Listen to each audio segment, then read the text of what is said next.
Hello guys, so back to my Tanya channel. तो आज हमारा सेकेंड डे मलेशिया में, जैसे कि तान्या ने ऑलरेडी बता दिया है आपको। तो हम लोग का फर्स्ट डे बड़ा, मतलब फर्स्ट डे हम लोग जिस दिन फ्लाइट थी उस वही हमारा फर्स्ट डे था। 3 बज गया था हम लोग को चेक इन कर। आपको पता है कि मलेशिया का जो चेक इन है वो 3 PM है। तो यहाँ इंडिया जैसा नहीं है कि हमको 11 PM चेक इन मिल जाएगा या 10 AM चेक इन मिल जाएगा। आपको 3 PM यहाँ का चेक इन मिलता है, मतलब आपका होल डे ऑलमोस्ट, मतलब हाफ डे आपका चेक इन में ही निकल जाएगा। फिर आपके आधा दिन बचता है। आप सोचोगे आधा दिन में अब मैं क्या करूँ, मतलब कि रेस्ट करूँ कि कुछ घूमने जाओ। तो मैं हम लोग का तो ये मानना है कि जिस दिन आप मलेशिया पहुंचते हो उस दिन आपको, मतलब आपका हाफ डे तो वैसे ही चेक इन में निकल जाएगा। जो हाफ डे आपका बचेगा उसमें आपको, अगर जैसे कि आप बुकिट विंटेंग जा सकते हो, जो कि नॉर्मली लोग या केल सेंट्रल में होटल लेते हैं उसके नियर लेते हैं, है ना। या फिर लोग जो होटल लेते हैं वो बुकिट विंटेंग में ही लेते हैं। तो एक बुकिट विंटेंग बहुत अच्छा प्लेस है जहां आप अपना नाइट में एंजॉय कर सकते हो। एकदम आपको वैसी वाइब्स मिलेगी, पार्टी वाइब्स जो आप चाहते हो, जो आप करने आए हो मलेशिया। तो उसके लिए आप बुकिट विंटेंग उस सेम डे आप शाम को घूम सकते हो। उसके अलावा आप एक्वारिया केएलसीसी जा सकते हो, जो कि हम आपको उसकी एक अलग वीडियो बनाएंगे। उसमें आप देखोगे कि हमने एक्वारिया केएलसीसी में क्या क्या किया, क्या वो बॉट है जाना या नहीं। उसकी भी हमने एक अलग वीडियो बनाएंगे। उसमें आप चेक कर लेना कि दिस इज कंफर्टेबल और नॉट फॉर योर। अगर आप जाते हो मलेशिया, आते हो मलेशिया में, तो एक्वेरिया केएलसीसी जाना चाहिए नहीं। तो वो ब्लॉग हम आपको असाइड बनाएंगे, उसमें आप चेक कर सकते हो। बाकी वो हमने तो यही किया कि पहले दिन हम चेक इन करने का, हम लोग को मतलब रेडी होते होते 5 बज गया। फिर हम एक्वारिया चले गए, वहाँ 2 घंटा के आसपास लगा। फिर वहाँ से हम लोग बुकेट विंटेंग चले गए। हमने वहाँ नाइट में 4-5 घंटे एंजॉय किया।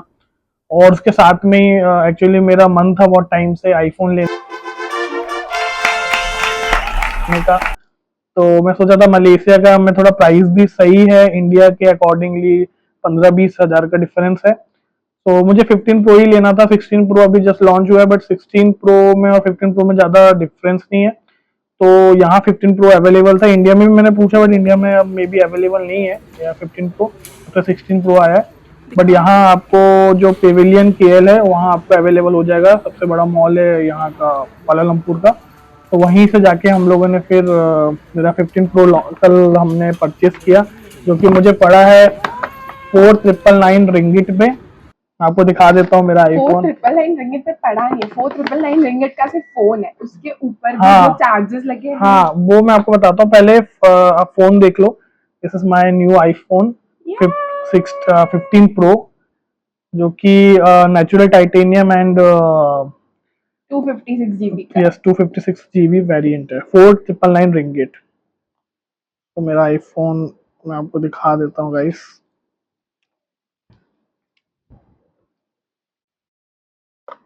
सो दिस इज, ये देखिए मेरा आईफोन 15 प्रो, जो कि बहुत अच्छा लग रहा है। नेचुरल टाइटेनियम कलर है, तो कि मुझे कलर लेना था, देख सकते हैं। This is iPhone 15 pro. तो ये मैंने ले लिया कल फाइनली। और ये मुझे 4,999 रिंगिट मलेशियन रिंगिट में पड़ा। जो कि मैं आपको बता देता हूँ कि अगर आपके पास वेरिएंट के कार्ड्स होते हैं, अलग अलग बैंक के कार्ड्स होते हैं। अगर आप नॉर्मली कोई बैंक का कार्ड लेके जाते हो उसमें करेंसी कन्वर्सन चार्जेस लगते हैं। तो अगर आपका नॉर्मल कार्ड है तो आपको करेंसी कन्वर्सन चार्ज देना पड़ेगा, जो कि सब बैंक का अलग अलग होता है। किसी में 3.5% होता है, किसी में 4% होता है, प्लस जीएसटी अलग होती है। बट हमारे साथ एक्चुअली क्या हुआ कि मैंने कार्ड में तो लेके आया, बट उसमें शायद मे बी बैंक का क्या रहता है कि अगर, क्योंकि 4,999 जो रिंगिट है, अगर हम इंडियन करेंसी में चेंज करते हैं तो ये लगभग लगभग अभी 20 रुपए मलेशियन रिंगिट चल रहा है, मतलब 1 लाख के समथिंग होता है। तो अगर आपको, आप जब चेंज कराते हो, जब कन्वर्जन कराते हो, तो उसका 3.5% और सब टैक्स मिला के वो 1 के ऊपर ही जाता है। तो इसलिए वो 1 के ऊपर जैसे ही मैंने स्वाइप करवाया कार्ड, तो वो बैंक ने मुझे कंफर्मेशन के लिए कॉल किया होगा। बट ड्यू टू हम लोग मलेशिया में, और मेरी फ़ोन जो इंडियन सिम है वो बंद है, तो उसके चक्कर में उनका कॉल नहीं आ पाया। तो मेरी बैंक ने मेरी जो ट्रांजेक्शन डिक्लाइन कर दी। ऐसे एक बार नहीं 2 बार हुआ। फिर बट वो जब मैंने फिर थोड़ा बहुत चैट वैट किया बैंक के साथ में, तो मे बी शायद हो सकता है थर्ड टाइम में वो चल जाता कार्ड।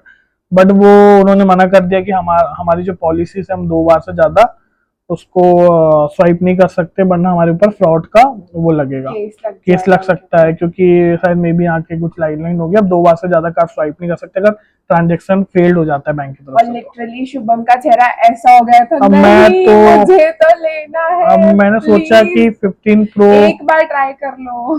तो फिर हम लोग ने बोला ठीक है चलो अब लेना तो है, फाइनली मन तो बना हुआ है। तो फिर हम लोग गए, हमने एटीएम से विड्रॉल किया। इसमें मैंने एक्चुअली क्या है, यहाँ एक चीज और मैं आपको बता देता हूँ, अगर आपको ऐसे 4999 रिंगिट निकालना है तो आप एक बार में नहीं निकाल सकते।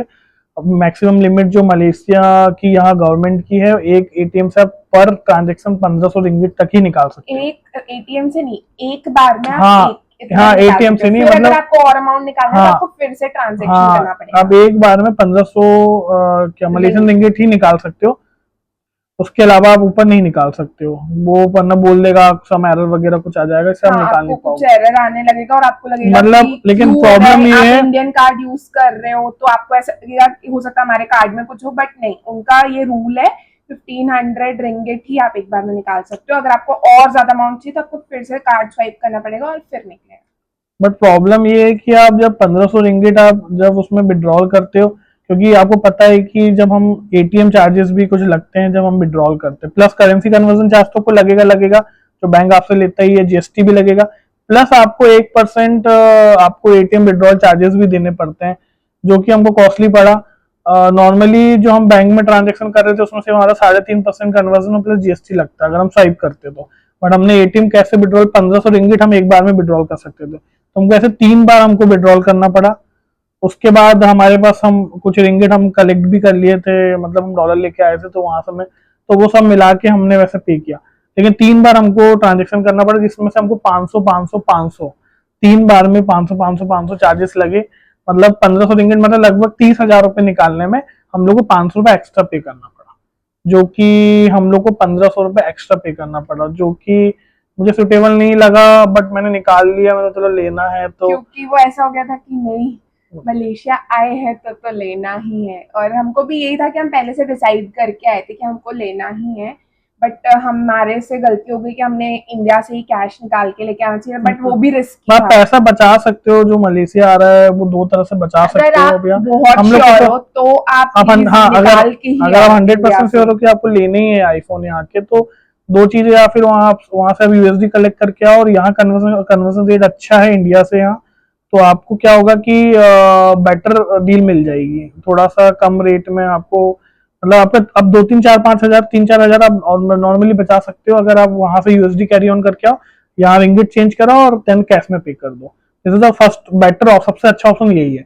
दूसरा ये है कि अगर आपको कार्ड में लेके आना है, बट पहले से ही आप बैंक से कांटेक्ट करके जाओ कि भाई मैं इतनी ट्रांजेक्शन करूंगा, तो कोई कंफर्मेशन, क्योंकि आपको पता है कि ऐसे फ्रॉड केसेस बहुत होते हैं, तो आजकल बहुत सिक्योरिटी बढ़ा दी है बैंक ने। तो उसके लिए आपको क्या करना पड़ेगा कि पहले से ही बैंक को आप कांटेक्ट कर लो कि भाई मैं इतनी की ट्रांजेक्शन करूंगा, मैं बाहर जाने वाला हूँ। मैंने कांटेक्ट किया था, बट उस टाइम पे उन्होंने बोला कि हाँ ट्रांजेक्शन हो जाएगा, लिमिट आप बढ़ा सकते हो। उन्होंने ये नहीं बताया कि अगर 1 लाख के ऊपर पेमेंट होगी तो कंफर्मेशन का कॉल आएगा, तो मुझे नहीं पता था। बट मैं आपको बताता हूँ, आप अगर जा रहे हो तो पहले से बैंक से सारी चीजें कंफर्म कर ले, जैसे आगे जाके आपको ये दिक्कत ना हो कि आप 1 लाख के ऊपर स्वाइप करते हो तो फिर हो सकता है कि बैंक आपको कन्फर्मेशन कॉल करे तभी आपका पेमेंट डिडक्ट हो, अदरवाइज ना हो। तो ये प्रॉब्लम आ सकती है आपको। तो और हमको इसकी वजह से बहुत परेशान होना पड़ा, हम इतना दो इधर से तीन उधर हाँ गए। 2 3 चक्कर पहले इधर एटीएम गए, वहां से विड्रॉल नहीं हुआ, फिर किसी ने बताया कि 1500 रिंगिट ही निकल सकता है, फिर दूसरी बार एटीएम गए, तो बहुत भागा दौड़ी हो गई। तो उससे बेटर है कि आप पहले से पता करके लेके जाओ, बैंक से बोल के जाओ कि भाई मैं जा रहा हूँ, तो कोई कंफर्मेशन कॉल तो नहीं आएगा, या हो तो डिसेबल करा के जाओ, जिससे कि आपकी स्मूथ ट्रांजेक्शन हो।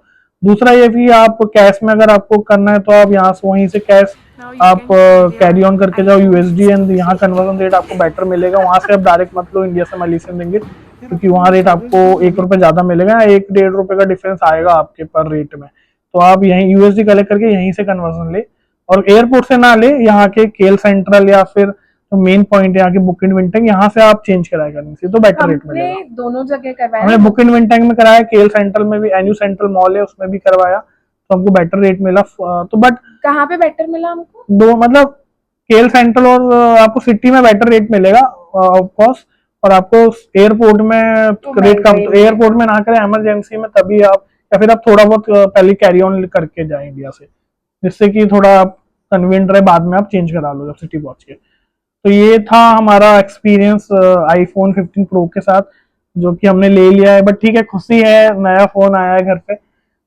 बट ये है कि हाँ, 2-3 हज़ार रुपए एक्स्ट्रा जो लग गया वो हम सेव कर सकते थे थोड़ा।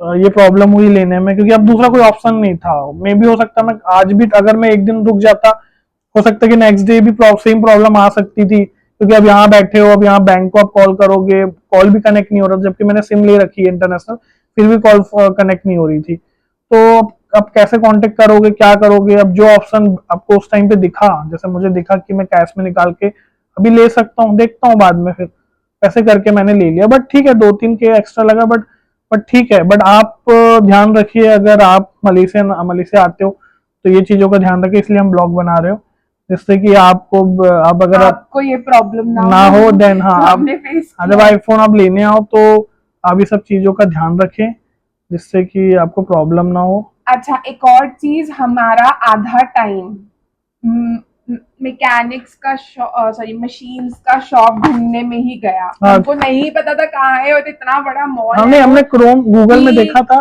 बट गूगल में भी सर क्लियर इन्फॉर्मेशन नहीं थी, बट बाद में पता चल गया कि 5th फ्लोर में है। 5th फ्लोर पे है। ओके, फर्स्ट फ्लोर का आपको बोलेंगे लोग कि फर्स्ट फ्लोर में एंड में इधर है उधर है। हमने बहुत घूमा भाई, नहीं मिल रहा था, और ये जाके हमको फाइनली 5th फ्लोर। और हाँ, वो उन वहां के लोगों को ये मशीन्स नाम से नहीं पता है, तो आप बोलना एप्पल स्टोर जाना है आपको। एप्पल स्टोर से आपको कोई भी बता देगा कि आपको कहाँ जाना है। तो यस, तो गाइस, फिर हम इसी के साथ अपना ब्लॉग आज का एंड करते हैं। अभी हम जाने वाले हैं बाटू, आज का जो हमारा डे प्लान है वो बाटू केव्स का है। उसके अभी हम बाद हम निकलेंगे थोड़ी देर शॉपिंग में। जाएंगे। बाटू केव्स नहीं, फिर हाँ, पहले बाटू केव्स जाएंगे, फिर देखते हैं उसका टाइम बचेगा तो शॉपिंग, फिर देन हम केल टावर जाएंगे। तो आज हमारा ये प्लान है, आज का डे प्लान। फिर हम आपको शाम को आके बाकी चीजें बताते हैं, क्या चीज हमने देखी नहीं देखी, और क्या क्या चार्जेस लगे। तो ऐसे बने रहिए हमारे साथ, और यस, मिलते हैं हम नेक्स्ट एंड ब्लॉग में। सब्सक्राइब करना बिल्कुल मत भूलना। हाँ, और हम मिलते हैं हम नेक्स्ट ब्लॉग में। Bye bye. गाइस।